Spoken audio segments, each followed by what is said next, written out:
sick. Millionaire asks young nurse to pose as his wife. But hours later, the unthinkable happens. "Mummy, I want to marry this nurse. She smells like candy." The room went dead silent.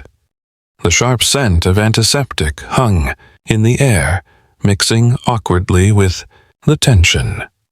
Clara, the young nurse who had just stepped inside with a clipboard and a fresh IV bag, froze mid-step.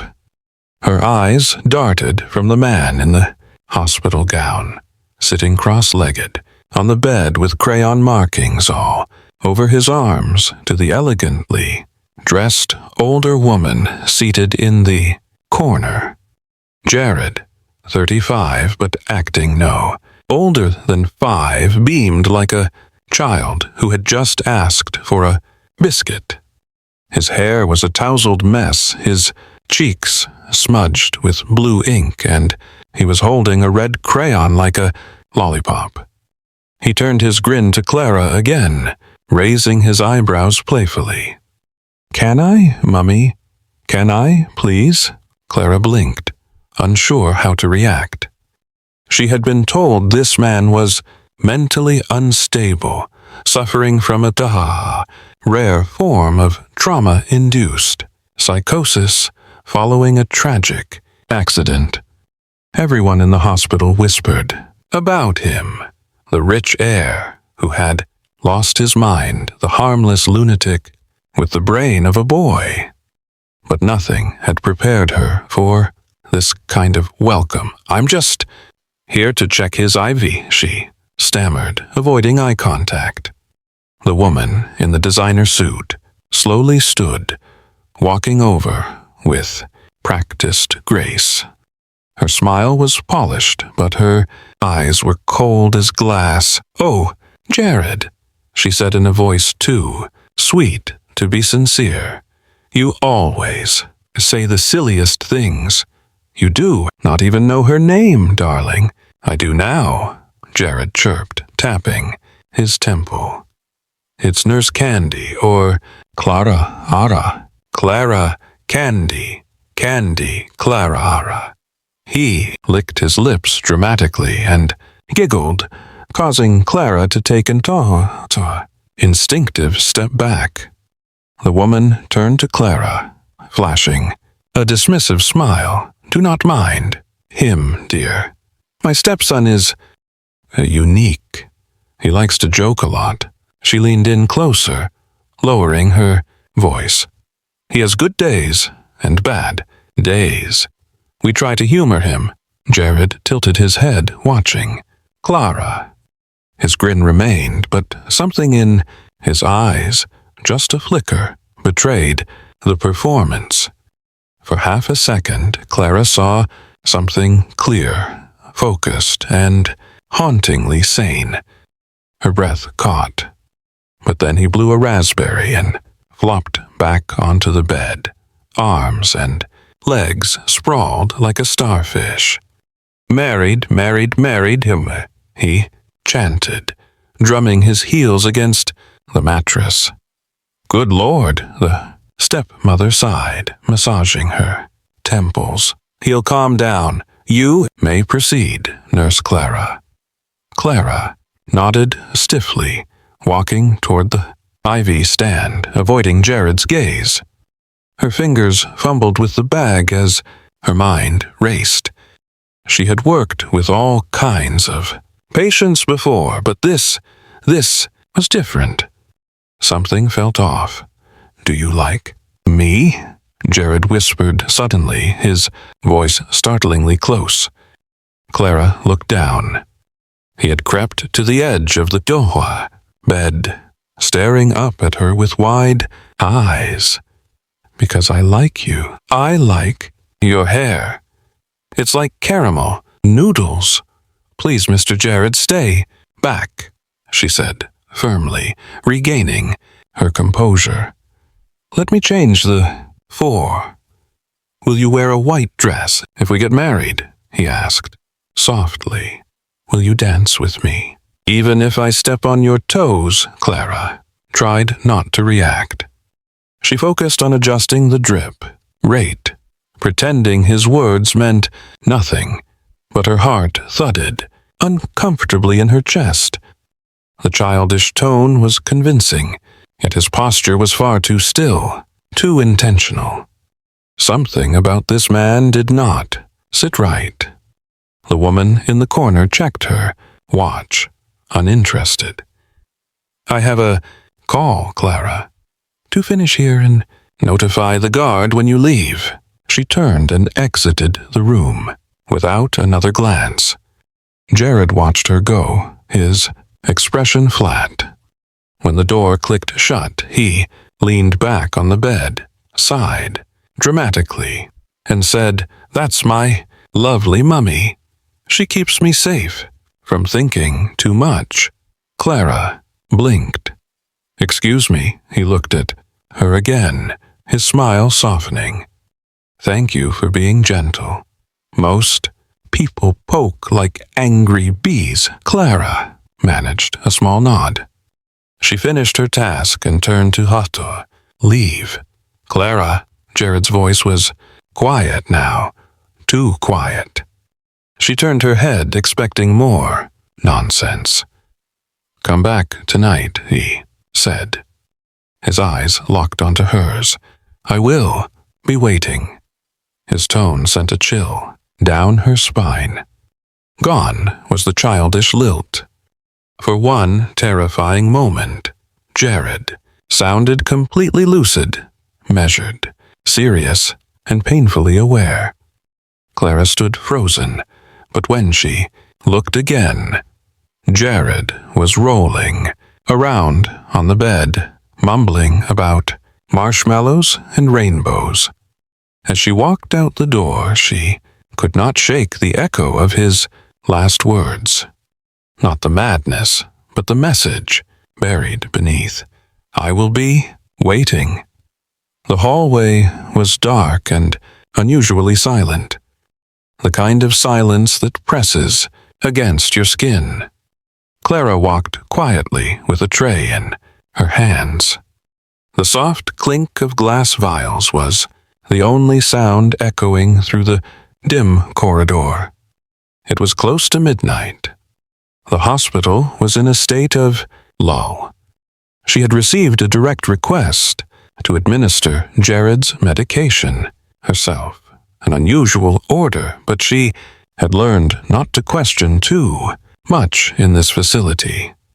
When she opened the door to Jared's room, her breath caught. He was awake.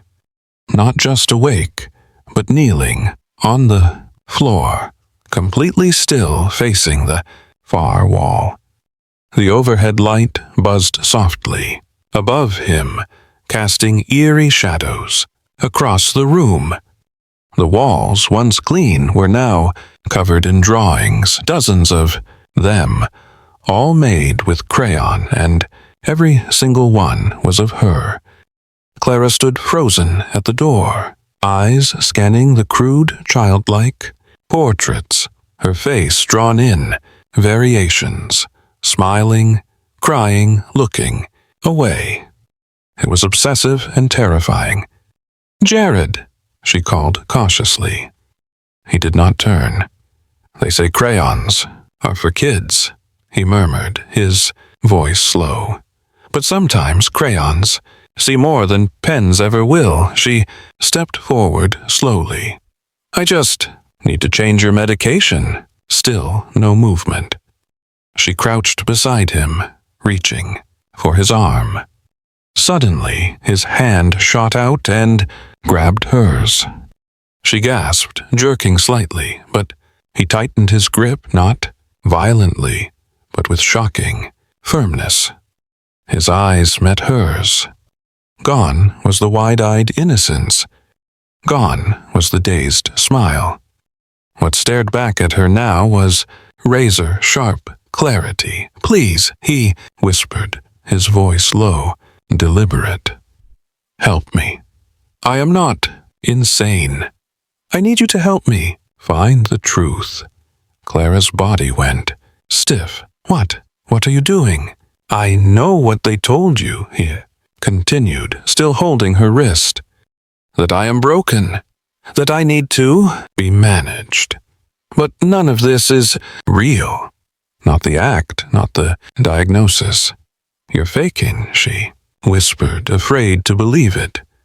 His gaze darkened. "I was in a car accident 6 months ago. My stepmother and her son were supposed to be with me.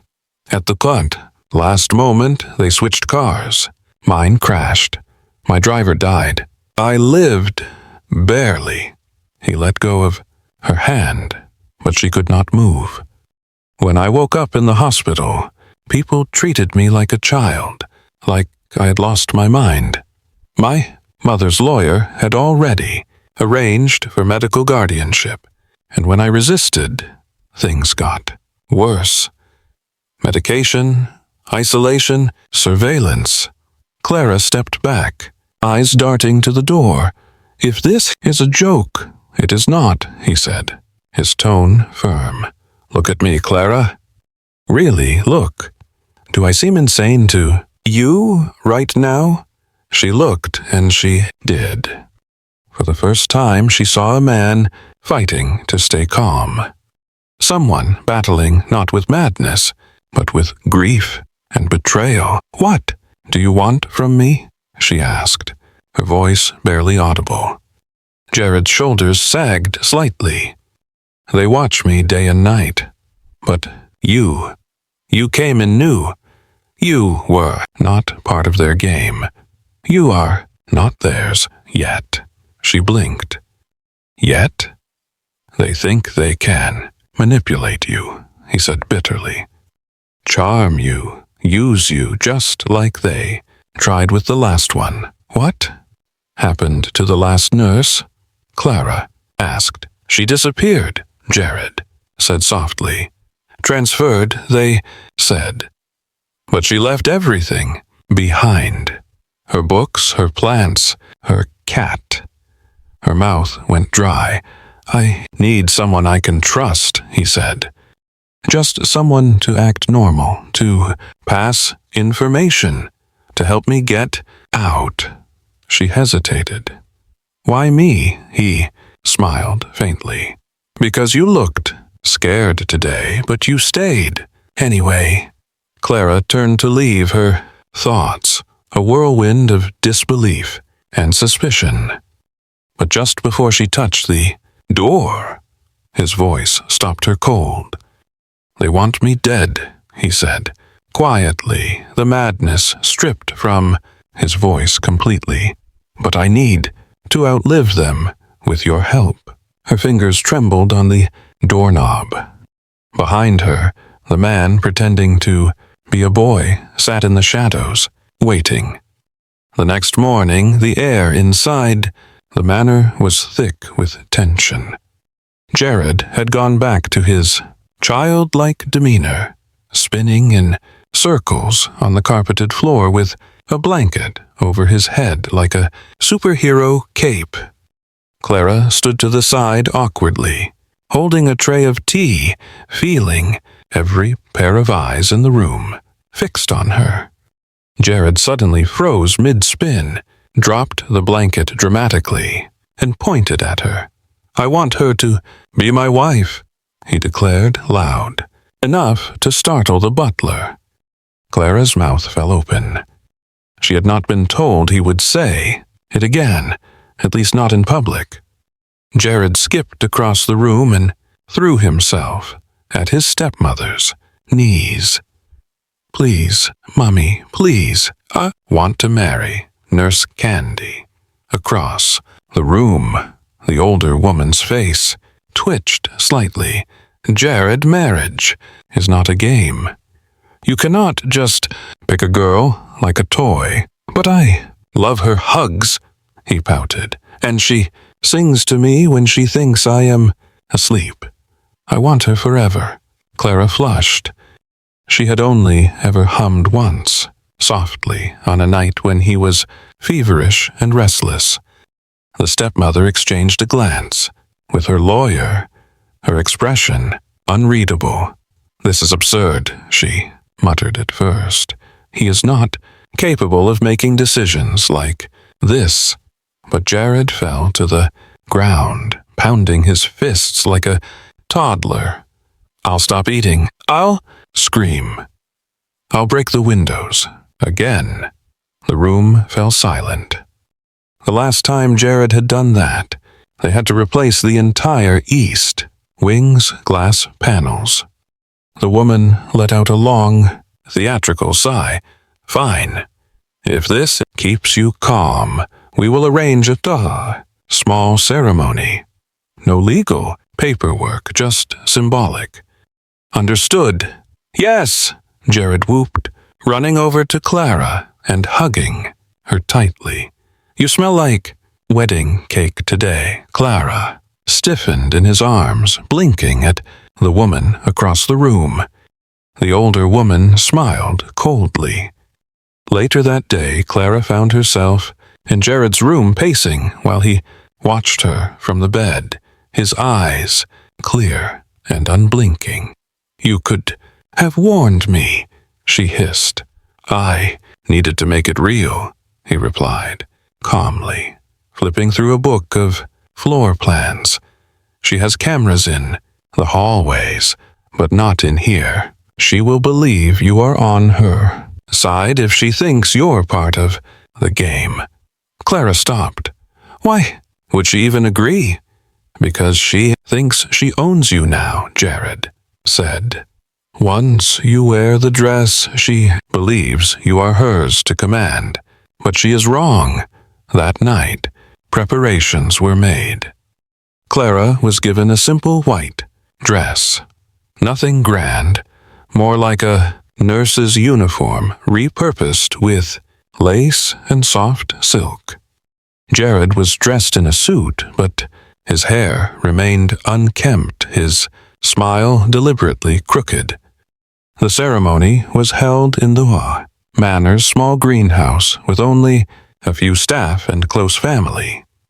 Clara stood beside Jared, her hands cold, her nerves rattling.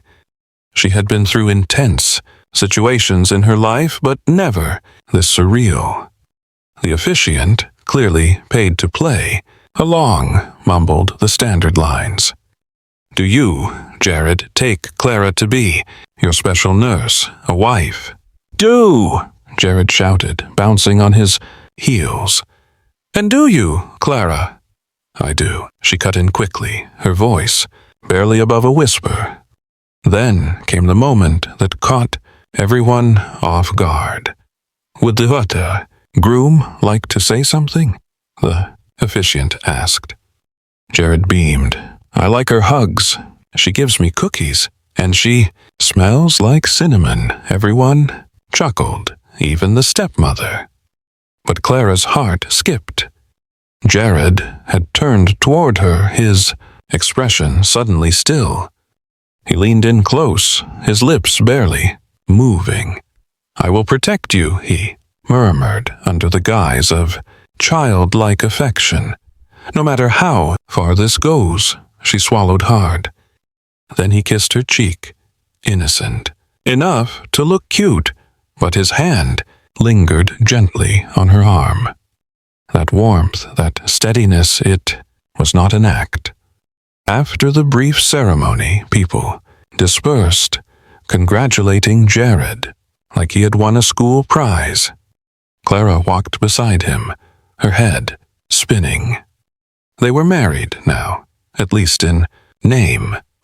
But as the sun dipped behind the trees, and she caught Jared watching her from the corner of his eye, something inside her shifted. The man pretending to be mad was playing a dangerous game. And now, so was she. The rain tapped gently against the large windows of the library, steady rhythm that filled the silence between them. Jared stood by the fireplace, staring into the flames, while Clara sat stiffly on the couch, hands clasped tightly in her lap. They had stolen this quiet hour, after dinner, away from the prying eyes and the ever-watchful cameras. For once, the house felt still. "I never told you why," Jared began, his voice low, steady. "Why I pretend to be what I am not." Clara looked up, her eyes softening. He no longer wore the mask. No wide, childish grin, no erratic behavior, just a man, tired, wounded, and still standing. "My God, father died 8 months after marrying her," he said. "Sudden heart attack, they said. But he was healthy, strong. He ran every morning, ate clean. It never made sense." Clara listened, her chest tightening. 2 weeks before he died, he changed his will, Jared continued. She convinced him to revise everything, said it was to streamline the estate. I saw the papers. She and her son got majority control. I was still an executive, but only in name. She made sure I had no real power. He paced slowly, fingers running through his hair. I confronted her. She smiled and said, "You should be grateful. I gave you a future. You just have to know your place." Clara's jaw tightened. "Then came the crash," he said. "We were all supposed to go to a charity gala. Last minute, she said she forgot something and needed to switch cars. She sent me ahead with the driver." He turned to look at her, his eyes hollow. "Brakes failed on a mountain road. The car went over. I was the only survivor." "Oh my God," Clara whispered. "They said it was a miracle I survived." But that night in the hospital, I overheard her on the phone, laughing. She said, "At least the idiot did not die in Vine." I knew then she wanted me gone. Jared took a deep breath. "So I made a choice. I started playing their game. I acted erratic, confused. I let them label me. Better to be crazy than dead. Better a puppet than a corpse." Clara stared at him, horrified and speechless. "I needed time," he continued. "Time to observe, to find allies, to gather proof. Time to figure out who she was paying, who I could trust. And then you came." She blinked. "Me? I did not know if I could trust you either," he admitted. "But you were different. You looked at me like I was still human. Not broken, not beyond saving. And when you stayed, I hoped." Clara looked away, emotions swirling. Her thoughts flashed back to the job offer she had received. Generous pay, light duties, just care and comfort for a high-profile patient. She had been told little about Jared himself. And then it clicked. "She chose me," Clara said aloud, her voice tight. "Your stepmother, she picked me." Jared nodded. "She always picks them. Young, smart, but desperate. Alone, easy to manipulate." Clara's heart sank. "She said I would be helping you, that you needed someone patient, that she trusted me. She wanted you to report back to her, to shape me, to monitor every word, every change, like a handler for a wild animal." Clara stood, shaking her head, a sudden fire rising in her chest. "I thought I was here to help you, to heal someone broken, but I was just another pawn." Jared's voice softened. "You were not a pawn, Clara, not to me." She looked at him then, really looked. The lines of pain on his face, the shadows under his eyes, the vulnerability he tried so hard to hide, and the trust. For a long moment they stood there, in silence. "She used me, Clara. said, almost to herself, "She played me like she played you." "She does that," Jared said, quietly. "It is what she does best." Clara's hands curled into fists. "Not anymore." Jared raised his brows slightly. "I'm with you now," she said, stepping closer. "Not because you asked. Not because of money, but because I know what it feels like to be used, to be lied to. And I will not let her destroy you." He stared at her, a strange flicker in his eyes. Hope, perhaps, or something, dangerously close to gratitude. "Thank you," he said simply. "I mean it," she added, her voice stronger now. She picked the wrong girl this time. For the first time that night, Jared smiled. Not a smirk, not a performance, a real smile. The night of the garden party arrived under the veil of twilight and polished deception. The estate buzzed with soft music, gentle laughter, and the clinking of expensive glasses. Lanterns lined the stone pathways like glowing eyes in the dark. Guests in designer clothing floated from one manicured corner of the garden to the next, unaware that beneath their feet a carefully laid trap was about to spring shut. Clara adjusted her dress, a soft ivory number hand-picked by the stepmother herself. She wore a faint, rehearsed smile, playing her role as the doting, slightly clueless wife. Jared, beside her, maintained his childlike facade with convincing precision, nodding enthusiastically at every compliment, playing with a kisuna fidget toy that squeaked obnoxiously every few seconds. "You look lovely tonight," someone whispered behind her. Clara turned.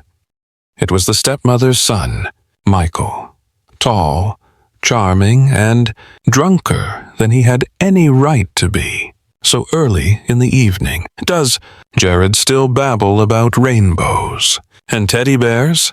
He chuckled, swirling his drink. "Funny how falling off a cliff turned him into a 5-year-old. Clara forced a laugh, playing along. "Oh," he says, "the wildest things. Just last night, he asked me if unicorns get married." Michael burst into laughter, sloshing his drink. Unbelievable. And to think all it took was a little push in the right direction. Her smile froze. "What do you mean?" He leaned in, the alcohol sharpening his tongue. "I mean, if someone wanted a shortcut to fortune, getting rid of the heir is a hell of a move. Pity it only half worked, huh?" Clara's breath caught, but she kept her face neutral. "You say the most outrageous things," he winked, "but I always tell the truth, especially after 2 martinis. Behind them, near a line of bushes, Jared sat, quietly in a wheelchair, appearing dazed and disinterested. But inside the lining of his jacket, a recording device was tucked against his chest, blinking silently. Earlier that day, they had planned every step. "I need him to admit something," Jared had said, "even circumstances, about how I was nearly killed in a car with sabotaged brakes, about how my stepmother and her son profited." Immediately after, gasps rippled through the table, and about how, Jared said clearly, "we recorded this conversation." He reached into his jacket and pulled out the small recorder, placing it on the table. Click. Michael's drunken voice filled them all. "Air. Getting rid of the air is a hell of a move." The garden fell, completely silent. The stepmother stood abruptly, This is a joke. Fabricated. He is unstable. There's more, Jared said calmly. Then came her voice, cold and unmistakable. If fate chose to relieve us of that, who are we to question it? The silence snapped. Guests began murmuring. Phones came out. The family lawyer stood, his face white. Michael lunged toward Jared, yelling, "You set us up!" But Clara stepped between them. "Touch him, and I swear." Security rushed in, restraining Michael. Someone called the police. The stepmother looked around, realizing her kingdom was collapsing. "You think this changes anything?" She spat at Jared. He met her gaze, calm and resolute. "It already has." The flashing lights of squad cars painted the night red and blue. The storm had passed.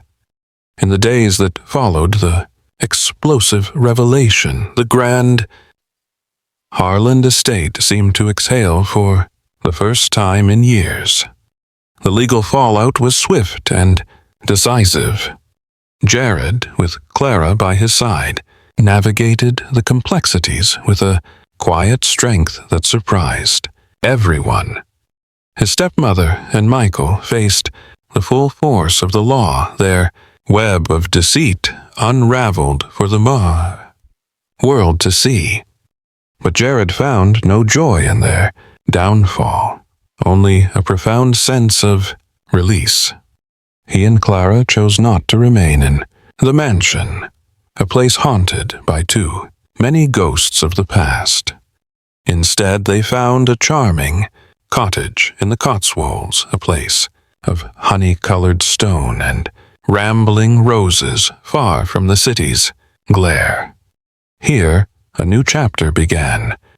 Jared discovered a passion for restoring antique furniture, his hands once used to feign instability, now skillfully brought beauty back to forgotten treasures.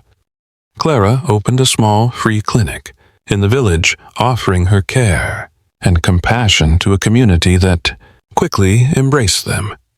Their life was simple, yet rich, with a profound and genuine happiness. One crisp autumn afternoon, years later, they sat on a bench in their garden, watching their own small son chase after falling leaves, his laughter echoing in the clear air. Jared wrapped his arm around Clara, pulling her close. "Do you ever miss it?" she asked softly, her head resting on his shoulder. "The old life?" He looked from his son's joyful play to her loving face, a slow, real smile spreading across his lips. "The only thing I miss," he said, his voice thick with emotion, "is not having found you sooner." He leaned in and kissed her, a kiss that held no secrets, no fear, only the deep, enduring truth of a love that had been tested by fire and emerged unbreakable. Their story became a quiet legend in the village, a testament to resilience and the healing power of trust. They had faced the darkest of betrayals and found their way back to the light, not through vengeance, but through building a life of purpose, peace, and unwavering love, proving that the most beautiful endings are often the ones you write yourselves. We hope this story of courage and love has touched your heart. Here at Soul Stirring Stories, we believe in the power of narrative to inspire and heal. If you enjoyed Jared and Clara's journey, please show your support by liking this video and sharing it with someone who might need a reminder that hope can be found in the most unexpected places. Don't forget to subscribe to our channel and click the notification bell so you never miss a tale that celebrates the strength of the human spirit.